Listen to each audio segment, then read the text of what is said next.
Excuse me. I don't think there's anything wrong with the action on this piano.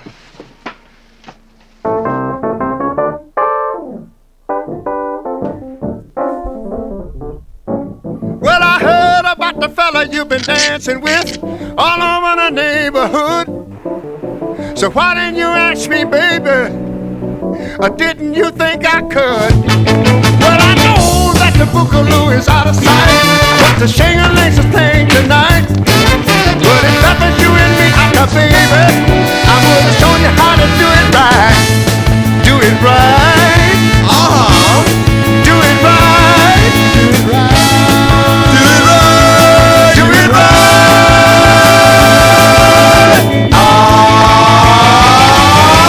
Twisted. Shake it, shake it, shake it, shake it, baby. Hola chicos.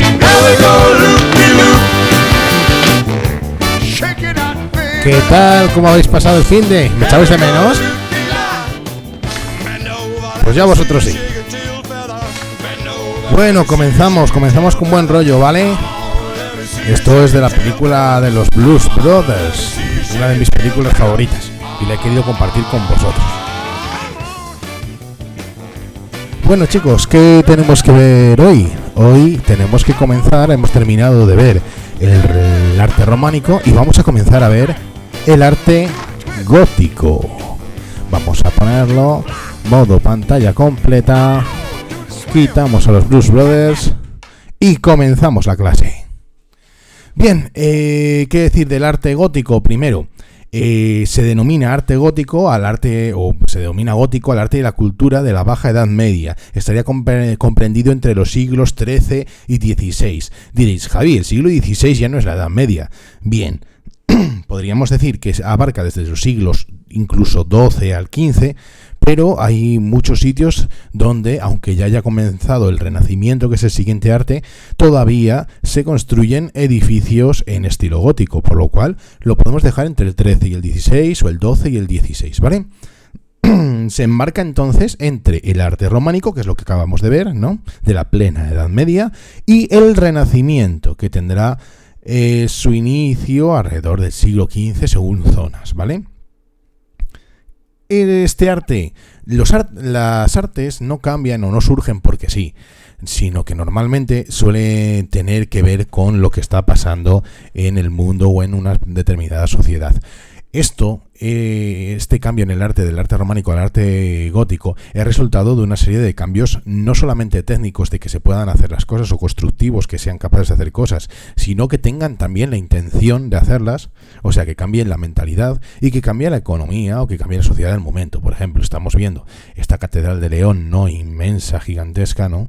Pues esto, por mucho que quieras, como no tengas dinero, no lo puedes hacer, ¿no? Entonces, lo que os digo, el arte tiene mucho que ver muchas veces con la economía, la sociedad del momento, la cultura, la mentalidad, etcétera. Bien, pasemos a la siguiente diapositiva y vamos a ver los cambios económicos, sociales y culturales a los que me estaba refiriendo. Primero, esto ya lo hemos visto y hicimos examen de ello sobre el renacer de las ciudades.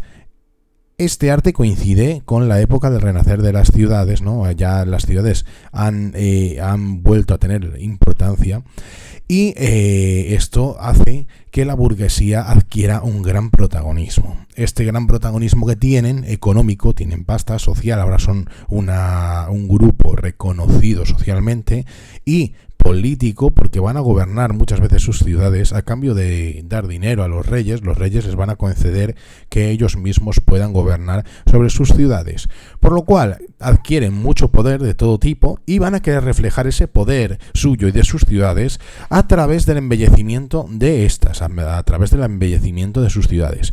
Además, van a intentar ganar prestigio, ¿no? Haciendo de mecenas, es decir, contratando artistas y apoyando o colaborando y donando dinero para la construcción de iglesias y catedrales, ¿vale? Aquí veo que se me ha soltado un espacio, pero bueno. Por otra parte, habíamos visto cómo en el románico había muchos monasterios y era muy importante el mundo rural y el mundo de las iglesias de pueblo y el mundo de los monasterios. Y ya sabéis que los monasterios están en el campo. Ahora, los monasterios van perdiendo poder de atracción para la gente. sobre todo para los eclesiásticos. Y lo que va a ir teniendo cada vez más importancia van a ser el clero urbano, el clero de las ciudades, tanto para atender las iglesias de la ciudad, como sobre todo el clero que se agrupa en torno al obispo y a la sede de su cátedra, es decir, a la catedral, ¿vale? Entonces pasamos de un mundo rural a un mundo urbano, ¿no? Pasamos a un mundo en el que solamente tenían poder y prestigio la nobleza y el clero, a un mundo en el que empiezan a tener poder, prestigio y dinero otro nuevo grupo social, que es la burguesía. Y pasamos de una arquitectura eminentemente rural, basada en el monasterio y las iglesias de los pueblos, ¿no?, a un arte urbano, el gótico, impregnado además de un nuevo sentimiento. Ahora no ven a Dios como lo veían en el románico, que lo veían como una persona o como un Dios que castigaba, que era oscuro, que por eso las iglesias eran oscuras, todo era un misterio, ¿no? Estaban rezando porque no querían que se acabase el mundo, ¿no? Y luego daban gracias por no haber acabado con ellos. Ahora no, ahora cambia la concepción que tienen de Dios. Ahora Dios es un Dios bueno, es un Dios luminoso, ¿vale? Y por ello las construcciones también van a ser luminosos. Es un Dios grandioso, ¿no? Por eso las construcciones van a ser espigadas y grandiosas. Entonces, como decimos muchas veces, el cambio en la mentalidad hace que cambie el arte. El cambio en la economía hace que cambie el arte. El cambio en la sociedad hace que cambie el arte que practica esa sociedad. Seguimos. Bueno, lo único que nos he contado, lo de el mayor naturalismo, pero esta sensibilidad no es tan simbólica, sino que es más realista, por lo cual esta gente que son más realistas, que se dedican a los negocios, que se dedican al dinero, ¿no?, que son más de pues eso, ¿no?, de ver las cosas tal y como son, van a desarrollar un arte más naturalista y más realista. ¿Qué quiere decir naturalismo? Pues por ejemplo, que representan a las personas más fiel a la realidad, no como veíamos en el románico, que cómo representas a esa persona, si estaba deformada o no, o si eran todos iguales, o todos tenían la misma cara, no importaba, porque lo que importaba era el mensaje. Aquí, sin desmerecer el mensaje, que también sigue siendo importante, se intentan hacer las figuras humanas, los animales, etcétera, cada vez más fieles a la realidad.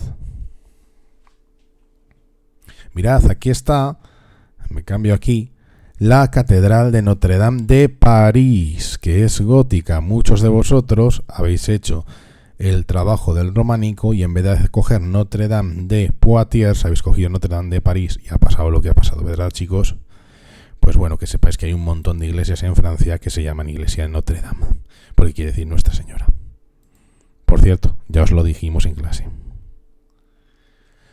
Pasamos a el primero de los puntos y el que vamos a ver hoy, la arquitectura gótica. Bien, primer punto, elementos constructivos basándonos en la catedral gótica. ¿Por qué nos basamos en la catedral gótica? Porque, como vais a ver, es el edificio más representativo del arte gótico.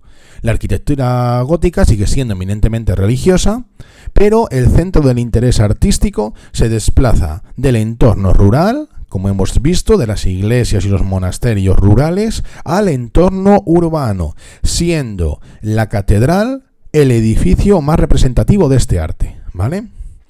La catedral es la expresión, como hemos dicho, de este nuevo pensamiento que se está dando en Europa. Y debe basarse en dos principios. 1, elevación, y 2, luminosidad. Elevación. Debía provocar, al ver una iglesia, debía provocar un sentimiento de elevación hacia Dios, ¿no? En los fieles, en la gente que viera la iglesia o que entrase en la iglesia. Por eso son muy altas y muy espigadas. Fijaos, os he puesto aquí el ejemplo de la Sainte-Chapelle de París y veis cómo nos da una sensación de elevación, ¿verdad? Si nos fuéramos a otras diapositivas que tenemos, esta no tanto, pero fijaos siempre, sensación de elevación. Fijaos, ¿no? Sensación de elevación. Si te pones aquí abajo, lo verías todo así como si tocase o raspase o rascase el cielo, ¿no? Vamos a irnos a donde estábamos. Aquí voy a volver a ponerme en mi sitio y seguimos. Luminosidad. Como hemos dicho, ahora Dios no es oscuridad, sino que Dios es luz. Y como Dios es luz, hay que dejar entrar la luz en la iglesia. Antes, la iglesia no era luminosa. Las iglesias de románico ya sabéis que eran ventanas pequeñitas, que parecían casi aspilleras, parecían casi saeteras, ¿no? ¿Por qué? Porque, por una parte, no podían hacer ventanas muy grandes porque se les caía el edificio, porque no tenían la técnica para hacerlo. Pero es que tampoco les importaba, ¿no? Tampoco habían investigado para poder hacerlas grandes porque querían que el templo fuera oscuro. Entonces, si yo quiero que el templo sea oscuro y es oscuro, pues ya está, ¿para qué voy a hacer nada? Ahora, Dios es luz. Ahora el templo tiene que ser luminoso, por lo cual me tengo que buscar la vida y tendré que darle al coco para intentar que entre la luz en el templo. ¿Cómo lo van a hacer? A través de una serie de mejoras, una serie de nuevos elementos constructivos que permiten que en vez de tener un muro todo de piedra y sin ningún agujero, se puedan hacer grandes ventanales en esos muros. Acordaos la palabra vano, ¿no? Que son los agujeros, pueden ser ventanas o puertas, se llaman vanos. ¿Qué van a hacer con estas aperturas que hagan? Pues van a cubrirlas con vidrieras, con cristal de colores, ¿no? Con vidrios de colores, policromados, que quiere decir policromos de varios colores. ¿Qué va a hacer esto? Va a inundar la catedral de luz, y además de una luz muy especial, ¿no? Con los diferentes colores, al pasar la luz a través de ellos, pues va a iluminar de una manera muy especial la catedral. Fijaos, esta iglesia no os la he puesto porque sí, os la he puesto porque sería el máximo representante de esta necesidad y este ansia por que entre la luz en la iglesia, que entre en la catedral. Si os fijáis, me voy a quitar otra vez aquí del medio. Solamente hay un piso con arcos y todo lo de arriba son vidrieras, ¿no? Esto sería uno de los edificios góticos con más vidrieras, ¿vale? De normal no hay tanto, pero este es el estilo radiante que llaman, ¿no? Con un montón de vidrieras. Qué diferencia, ¿verdad? Qué diferente con el arte románico que habíamos visto, que las ventanas eran pequeñitas y el templo era oscuro, ¿verdad?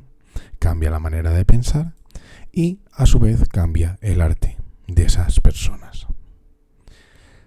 Seguimos. Como os he dicho, estos cambios no hubieran podido ser posibles, no hubieran sido posibles, si no hubieran aparecido nuevos y decisivos elementos constructivos. Pero es verdad que cuando aparecen estos elementos constructivos es cuando hay la necesidad de utilizarlos, ¿no? Es como la pescadilla que se muerde la cola, lo que siempre os digo, ¿no? Como queremos luz, inventamos cosas, ¿vale? ¿Cuáles son estos elementos? Bien, 1. El arco apuntado u ojival. Habíamos hablado ya de él, ¿no? Ojival porque tiene forma como de ojo, ¿no? Pues si nos pusiéramos así, parecería medio ojo, ¿verdad? Esto, si os fijáis, es un arco que va para aquí y otro arco que va para el otro lado y se cortan en el medio, ¿vale? Y se produce esta forma característica, como veis, de el gótico. Por lo cual, este arco sustituye al arco de medio punto, ¿no? Que teníamos en el románico. Refuerza la sensación de elevación, ¿no? De verticalidad. Y además, distribuye mejor el peso, lo distribuye mejor hacia los pilares, de manera que podemos abrir grandes ventanas, ¿vale? Con él se pueden hacer ventanas y puertas mucho más grandes. Seguimos con el segundo elemento, la bóveda de crucería. Igual que en el románico teníamos la bóveda de cañón, ¿no? Y la bóveda de arista, que se cruzaban dos arcos de medio punto, ahora surge la bóveda de arista, de crucería, perdón. ¿Por qué? Cuando se cruzan varios o dos arcos de ojivales, ¿vale? O apuntados. Fijaos, se cruza uno y otro y queda esta forma, ¿vale? Bien, surge por el cruce diagonal de arcos apuntados, cuenta con nervios, que son estos, son los nervios, y paños o elementos que serían estos trozos de aquí, que estarían cubiertos de piedra. Por aquí lo tenemos, ¿vale? A ver, fijaos, estos serían nervios y estos serían paños, ¿vale?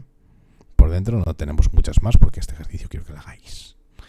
Fijaos, nervios y los diferentes paños, ¿vale? Estarían aquí. Pueden ser 4, 6, puede ser forma estrellada, pero ya no os he querido contar tanto rollo, ¿no? Seguimos. Espacios ubicados entre los nervios, vale, bien. Elementos novedosos en el contrarresto de los empujes. ¿Qué es esto del contrarresto de los empujes? A ver, si yo tengo una pared y tengo un techo, el techo tira hacia los lados, ¿no? Y entonces tenemos que poner algo que lo pare para que no se caiga el edificio. ¿Qué utilizaban en el románico? Unos muros gordos para que no se cayeran, y además utilizaban grandes contrafuertes, que lo vimos, ¿no? Pues ahora se van a inventar una serie de elementos para poder contrarrestar estos empujes sin que haga falta que haya unos muros gigantescos y unos contrafuertes gigantescos. ¿Cuáles son? Pues fijaros. 1. Los arbotantes. Son arcos que transmiten los empujes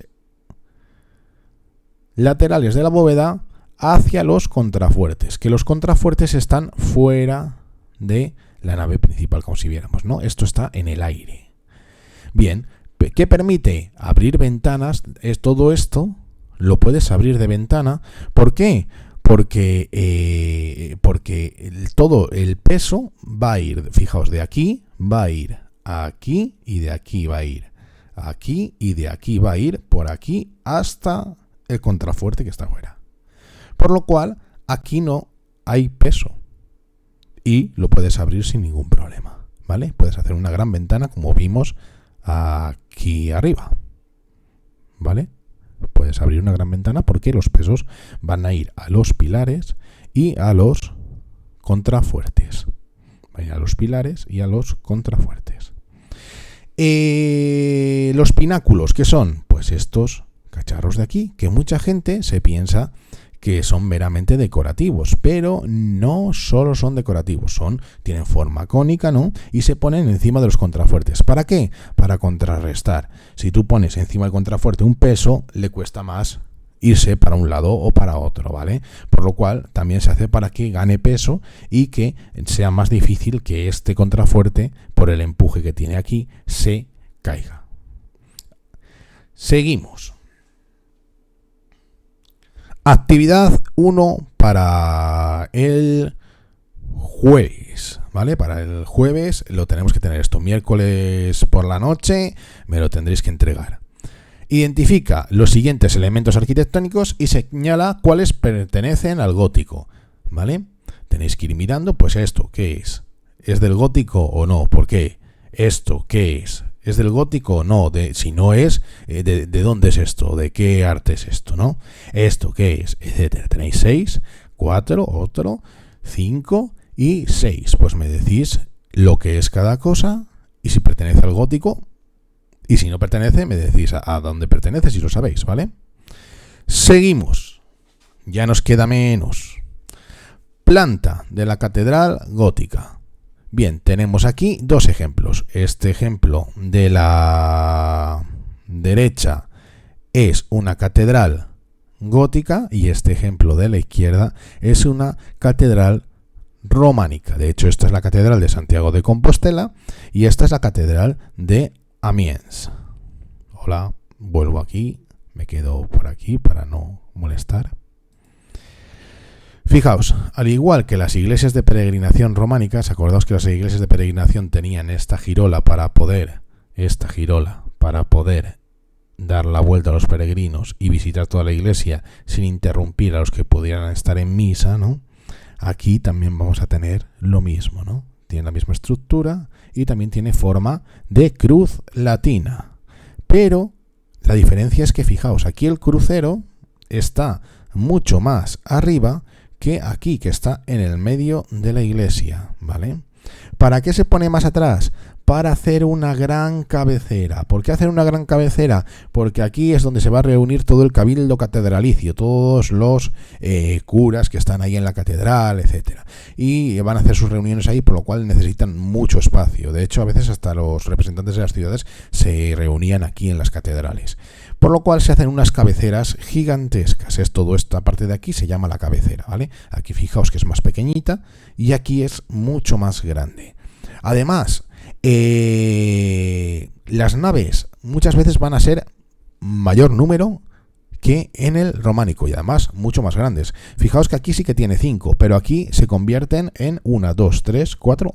Digo, aquí tiene 3, pero aquí se convierten en 5, ¿no?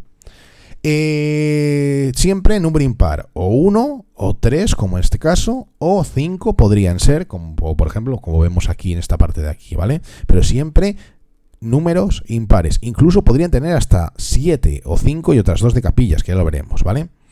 Las naves suelen estar flanqueadas por capillas. Estas naves de los lados, aquí podría haber capillas. ¿Y estas capillas para qué servían? Estas de por aquí, que podría haber por aquí, en este caso no las hay, servirían para enterramiento de nobles o para miembros de los gremios o de las cofradías de la ciudad. Acordaos que ya vimos lo de los gremios, ¿no? Fijaos entonces, mucho más grande una catedral que la otra, mucho más grande la cabecera y además la forma con el crucero en el medio de la iglesia, una forma como más rectangular dentro de que siga teniendo forma de cruz, ¿no? Aunque menos pronunciada que la otra. Seguimos teniendo girola, ¿no? Seguimos teniendo girola y seguimos teniendo absidiolos, ¿no? Con esto habría capillas o altarcitos, ¿vale? Pero esto es parecido a lo que tendríamos en estas iglesias de peregrinación románicas, que también vemos el ábside principal, como este, y los absidiolos, como estos. Bien, seguimos. Me voy a poner bien. Ahí estoy bien, sí. Seguimos. Alzado. Hemos visto la planta y vamos a ver el alzado, que es lo que vemos de frente, ¿no? Primero vamos a empezar con qué es lo que vemos si estamos dentro de la iglesia y luego qué es lo que vemos cuando vamos a entrar a la iglesia, en la fachada, ¿vale? Cuando entramos a la iglesia vemos que la nave central es mucho más alta que las laterales y que se articula mediante gruesos pilares, que aquí no lo vemos, a ver si lo podemos ver en algún lado, a ver si lo podemos ver en alguna, no, aquí no lo podemos ver. Fijaos, grandes, ¿no? Pilares. Se articula con grandes pilares, como hemos dicho. ¿Para qué? Para recibir la descarga de los arcos y de los pilares, ¿no? Aquí reposa, ¿no? O aquí descarga... Uy, espera que no lo veis porque estoy yo en el medio. A ver, que me quito. Fijaos, estos pilares, estos grandes pilares, aquí descarga el peso del arco, de este otro arco, y de todo el tejado, ¿verdad? Aquí, entonces, reposa todo el peso de esta zona de aquí, ¿vale? ¿Qué vemos si miramos desde la nave central? ¿Qué es lo que vemos? 3 pisos, ¿vale? Vamos a ver, o bueno, no os lo voy a contar porque sería mucho, pero a veces van a aparecer 4 pisos o solamente 2, eso dependiendo, porque en cada sitio lo van a hacer de una manera, dependiendo de la época y del lugar en el que estemos. Pero vamos a ver lo que sería la iglesia tipo, la iglesia canónica, ¿no? La iglesia más normal o como debería de ser de el gótico. Este tipo de iglesia tendría 3 pisos. El primer piso tenemos arcos formeros. ¿Cuáles son los arcos formeros? Los arcos formeros son los que separan las naves. Estos de aquí, este que iría hasta el otro lado, eso sería un arco fajón. Y estos, los que separan la nave central de otras naves o naves laterales de otras naves laterales, se llaman arcos formeros, ¿vale? ¿Cómo son? Ojivales, ¿no? Veis que tienen forma de arco ojival, ¿no? Dos arcos formeros que, si veis, esta es la nave central, esto que vemos aquí, y separan de otra nave lateral que estaría aquí. Segundo piso, tenemos me vengo ya para acá, tenemos el llamado triforio. ¿Qué es un triforio? Acordaos que en las iglesias románicas de peregrinación, a veces teníamos, o normalmente teníamos, encima de las naves laterales una tribuna que era como un segundo piso, ¿no? Para que cupiera mucha más gente. Ahora, como estas iglesias son mucho más grandes, no hace falta hacer un segundo piso. Y simplemente lo tienen de manera decorativa, una especie de balconada, ¿no? Una estrecha galería por la que podría circular una persona, ¿vale? Son estrechas, pero cabría una persona para circular alrededor de la catedral. Permite el paso de las primeras son ciegas, fijaos como esta, ¿Qué quiere decir ciegas? Que no tienen ventanas al exterior, no tienen ventanas a la calle. Pero luego más adelante sí que se van a hacer ventanas a la calle, ¿vale? Sí que se va a ver la calle desde el triforio. No sé si tenemos aquí alguna, no, porque no os he puesto muchas para no liaros. Pero más adelante van a tener como esto, pero metido aquí, ¿vale? Va a tener apertura para que haya todavía más luz. Tercer piso, el claristorio. ¿Por qué se llama claristorio? Porque es el que da claridad, ¿no? Está con grandes ventanales, ojivales. Aquí tenemos arriba unos rosetones, también muy típicos del arte gótico, que ya lo vimos en el románico. Y todos ellos están cubiertos de vidrios policromados, ¿no? De vidrieras, que aportan luz a la nave central. Continuamos. Fachada. Os había dicho que íbamos a ver ahora la fachada, ¿no? Pues también la fachada, que es muy importante, también consta de 3 pisos. Fijaos, en la Catedral de Burgos vemos un piso, otro piso y el siguiente piso, que sería ya hasta aquí, ¿vale? Bien, primer piso. En el primer piso vamos a ver 1, 3 o 5 puertas, ¿vale?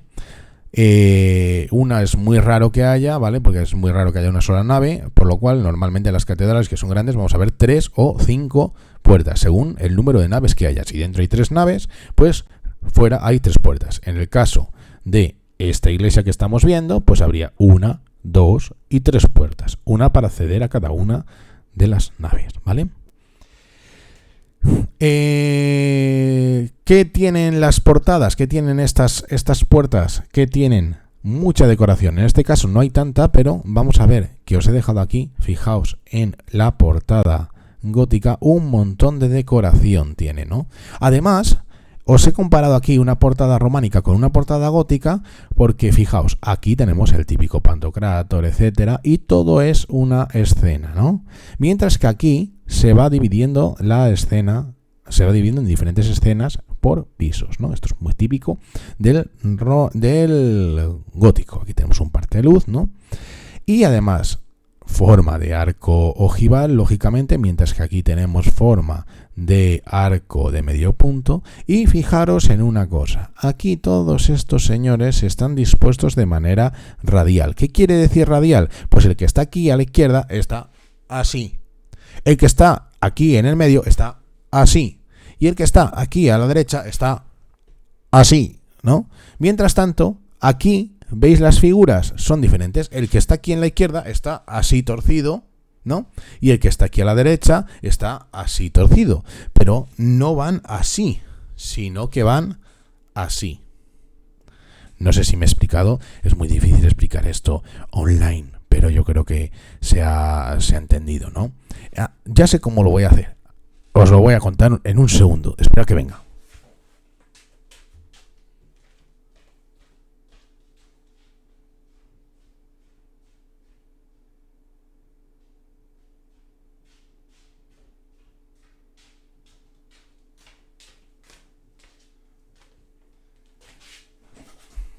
Ya estoy aquí. Para explicaros esto le voy a pedir ayuda a mi amigo José Luis.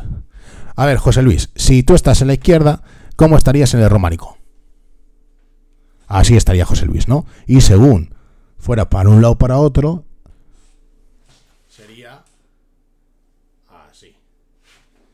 En cambio, en el gótico, José Luis, si está a la izquierda, estaría así torcido, ¿vale? José Luis estaría así. Y si estuviera a la derecha, estaría así, ¿vale? Por lo cual, con esto podéis identificar una iglesia gótica o una iglesia románica. Muchas gracias, José Luis, por tu colaboración. Adiós, chicos. Ya le volveremos a pedir ayuda en el futuro.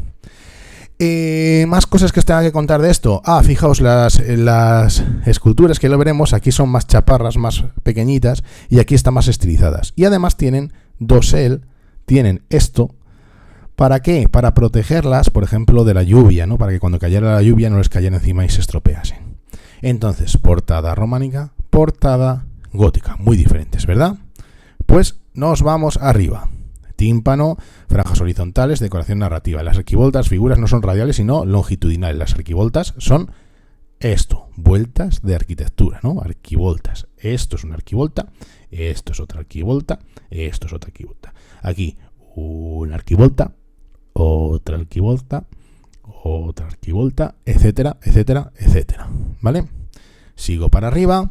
Las figuras adosadas se les pone un doselete de piedra para protegerlas. También lo hemos visto. Esto es un doselete, ¿vale? Y esto de aquí son doseletes. Son los doseletes de piedra. Vamos otra vez para arriba. Segundo piso. Se suele situar un rosetón. Esto. Un gran vano calado, que es un vano hecho esculpido en piedra, ¿no? Un agujero esculpido en piedra con decoración en piedra, o sea, hacen formas muy bonitas y que luego se ponen vidrieras, ¿no? ¿Y esto para qué sirve? Para dar luz a la nave central desde el frente.